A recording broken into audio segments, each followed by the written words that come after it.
afternoon, everyone, and thank you for being here. Today we have three experts to explore bio-based alternatives to plastics and strategies to bring these material solutions to scale.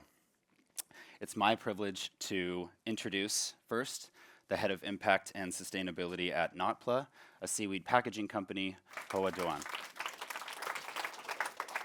Second, the founder and CEO of GOB, maker of auditory health products from mycelium, Lauryn Menard. And last but certainly not least, the CEO of Cruz Foam, a circular materials company creating protective packaging from food waste, John Feltz. So let's dive straight in. Hoa, seaweed seems to be a super material of sorts. Help us understand what is so special about this natural polymer. And in Notpla's case, how are biomaterials from seaweed different from the synthetic products that you are working to replace? Thank you, Aidan. Thank you for having me. So at Notpla, we use seaweed to replace plastic in a lot of applications.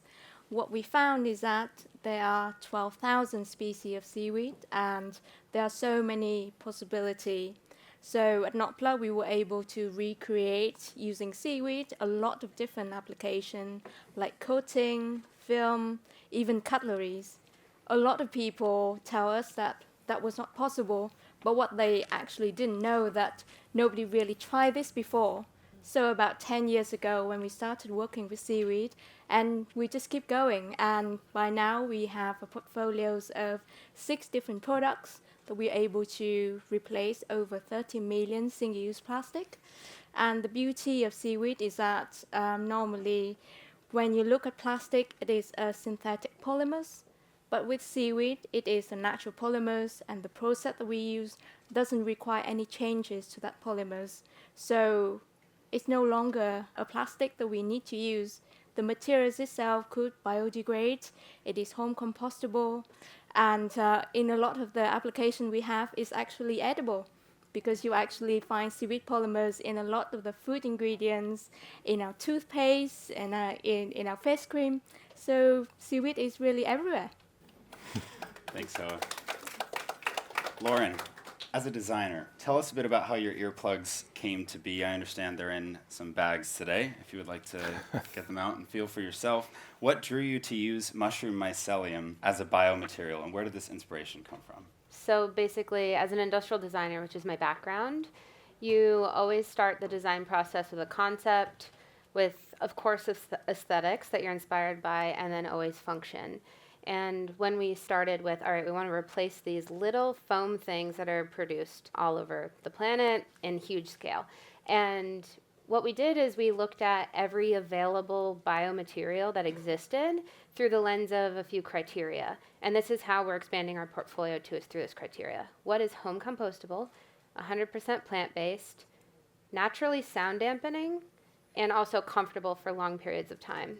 And quite honestly, it just so happened that mycelium was the only one we found out of testing 65 different foams that fit that criteria. So it's just about basically throwing all of the options on the table, and then a matter of like removing the ones that don't fit that criteria. It's almost like a backwards design process in a way, where you start with the end of something's life at the beginning of the concept. Perfect fit, it seems. Mm-hmm.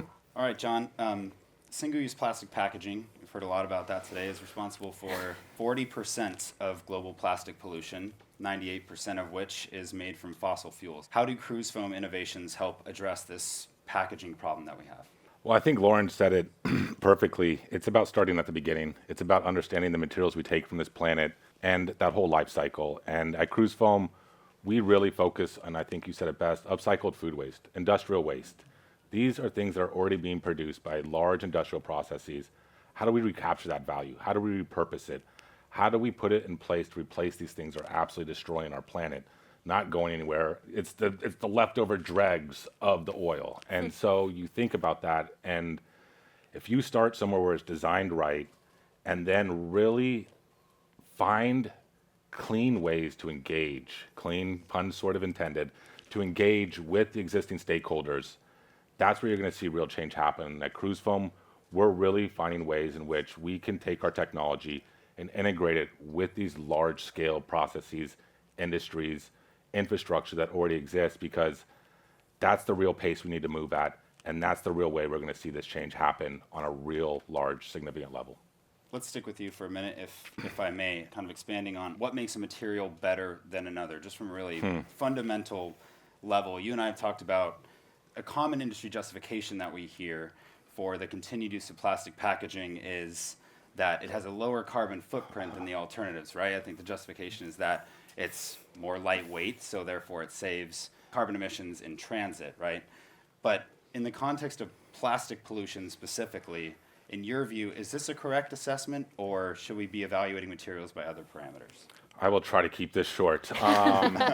So when I hear carbon footprint, I might age myself here a little bit, but I think of the Crying Indian ad from 1970s, and it was an Indian who wasn't even an Indian, he was an Italian American, and it was backed by the packaging and drink industry, and it is where I think this narrative started, where it ends with saying, people start pollution. And I believe that's what the carbon footprint has become. They've created the carbon footprint calculator for each individual to put that onus back on you. And I think when we look at it through that narrative was built by the plastic industry to prop up that industry and tell the narrative that they want. Carbon tracking, LCAs, never really looks at the whole picture, the actual degradation, or I should say the non-degradation of these materials and the impact they have. And I think that is a starting point of just misconception, lies, and honestly is just a platform that is going to perpetuate this same false narrative. And I think when we look at what's changed recently around microplastics, around human health, this is a viewpoint and perspective that much more clearly and better captures that whole impact scenario of where these impact, let's call it footprint, is really happening. And for us, and I think a lot of materials on this panel, we need to be looking at systems where, and the materials we use are in harmony with nature. They come from nature and they need to return to nature. And if we're not looking at it from the start, we're never going to solve the end. All right, harmony from nature. It seems like the benefits to bio-based and regenerative materials are clear, but driving market-wide adoption, I think, that's another thing, right? So HOA, as an innovative material startup that has demonstrated that not-plus packaging can check all the performance boxes. You won an Earthshot prize as a result of that. How challenging is it to compete with multi-billion-dollar companies that are flooding markets with plastic products? For us, and in a lot of these cases, you can never do this alone. And for a lot of the work that we've done and the impact that we've been able to create is really through some really powerful partnerships. And partnership not only the CEOs, but from the chef, from the procurement team, from every single person, layers, managers we work with in the stadiums, events, festivals. And what we're feeling is that there's a lot of goodwill out there. There's a lot of people that want to make change. One of the things that we always ask people is that you would know someone, or you and yourself would be a decision makers in either buying or spreading the word for any of these products. So do that, and what we're finding is that you have there's people that came to us that their cousins work as a catering manager, and then we got introduced to the CEO of a large catering companies, and this is how change happens. Is really one step at a time, and I'm very positive that with this many people who cares about this problem, that we can really take over and solve this problem. Thanks for those insights. Lauryn, let's turn to you. Earplugs are small. You've brought a lot of attention to this issue that I may not have thought about before. I think they're not really at the top of everyone's list, I'll say. Maybe folks in this room may not have thought about that, about the types of plastic products that contribute to pollution. But from my understanding, 40 billion of them are made and disposed of every year. That number might be a lot higher. And that's part of the reason your mycelium alternatives recently won a Times Best Invention is to combat that problem. So is there an appetite for regenerative materials from conversations that you've had with your partners, with consumers, with your customers? Are they willing to pay a premium for sustainability, and how do you tell that story? Yeah, well, I wasn't exactly thinking about earplugs either. I was busy designing beautiful, very complex things, and then I looked at this little thing and discovered 40 billion. Oh my God, someone needs to work on this, which was me. But, we started with the earplug because it felt like low-hanging fruit, a not so complex product that was produced at mass scale. And that's where we're expanding. We're expanding in single-use personal care, which is honestly a category that no one's innovated in a long time. For example, you go to Target and you look at the shelf, and the only option for foam earplugs is their own white labeled product, and that's it. And those are all polyurethane. But I will say it's very different in terms of what moves the needle, what pushes people to convert. B2B versus, let's say, consumers. B2B businesses partner with us because they want to show their customers or their, in hospitality, the people who stay at their hotels, that they care for them. They care for the planet. They want to look good to them, right? It's an optics play. On the consumer front, I hate to say this, y'all, but for the mass majority of people, like saying this is sustainable just has not converted. And I can say that because I've worked with large majority of like the largest brands in the world, and basically what we lean into these days is, okay, well, if we can get people excited about these materials from a different angle, let's play that. And I think we've all talked about this. It's about toxicity.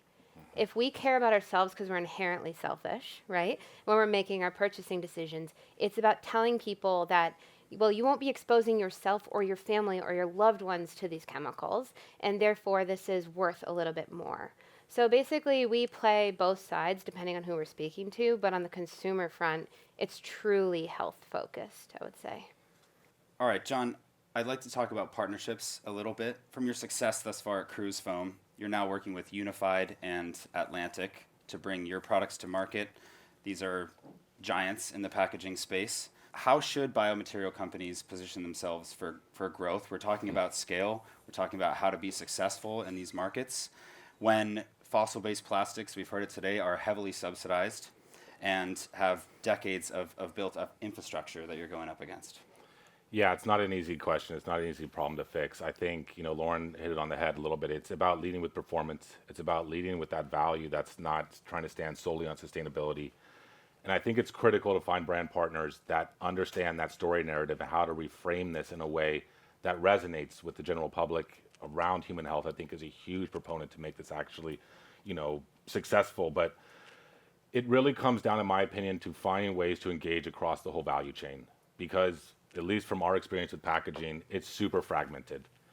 I had no idea until I started realizing, I'm going to make foam, which, let me tell you, I thought I was going to make surfboards originally for this.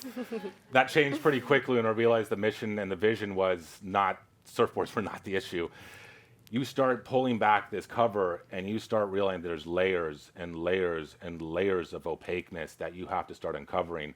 And if you can't find the right incumbents that are really trying to make that change happen, you're never going to see that realization come to market, at least not in a time frame that we desperately need. If we're looking at 2040, that number terrifies me. And that's where I think what we're trying to do is really bring those stakeholders to the table, have an honest conversation around where the technology is, how it fits, and how it can actually push value beyond what's right in front of our face that we've been told over and over again what really matters. All right, so if we're going to solve plastic pollution by 2040, so I guess the question then becomes, how do we make these materials mainstream? Always the most difficult question, because the reality is that plastic products really are the cheapest option, and they're the ones that are on the shelves right now, for consumers and for businesses alike. So briefly, as we wrap up, I'd love to go down the line and get your take on sort of an open-ended question. You can answer it maybe in a regulatory sense or a financial mechanism, but how do we level the playing fields so that end customers don't have to make that choice between cost and sustainability? Hoa, maybe we can start with you. How would you answer that question? For me, I think it is really about redefining the word value in this. And value is cost, but it's not cost just in dollars terms. It's a cost to our health, it's a cost to nature, it's a cost to our environment, it's a cost to our future. So if there was going to be one ask I was going to say is that we as society, but also in terms of government and decision makers are making right now, really think about what is the value you're putting in a lot of the products that you are purchasing. Thank you, Hoa. Lauryn, yeah, I'd love to get your insights on this. I mean, what sort of systems changes would you like to see? Well, first and foremost, marketing, because on the consumer front, that's what we need to do. I see it as behavioral change is really difficult. That's why a lot of personal care in my category has really tried reusables, but it doesn't work because it inherently means lots and lots of behavioral change, especially for hygiene products.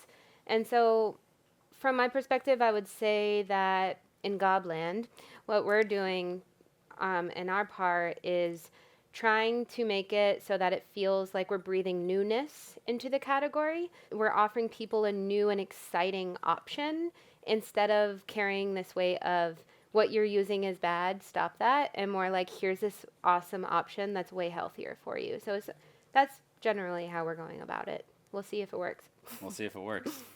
All right, John, we'll close with you. In your view, what do you think would unlock rapid growth of bio-based materials for Cruz Foam and for other companies in the space, and incentivize more investors and companies to take a chance to bet on these materials but lower the risk at the same time?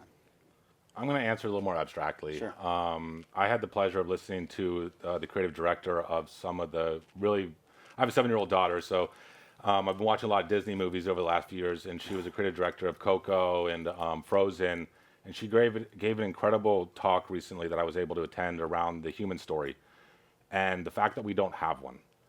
And I feel like us as a society, us as a people, we're so engrossed by technology, so engrossed by speed, so engrossed by cheap, fast, and easy. We don't know who we are or where we're going anymore. And I think we need a value reset around our role in this story of life. And really that the driver of our story is our connection to nature, the connection to life on this planet. And I think when we can really sit down and reset this perception of who we are, our role in this story, I think that's where we're going to see real change. And I do feel like we're on this precipice of this moment, but a precipice can always go two ways. And I think it's going to take a monumental collective resetting of that consciousness, and I think we have the capability to do it.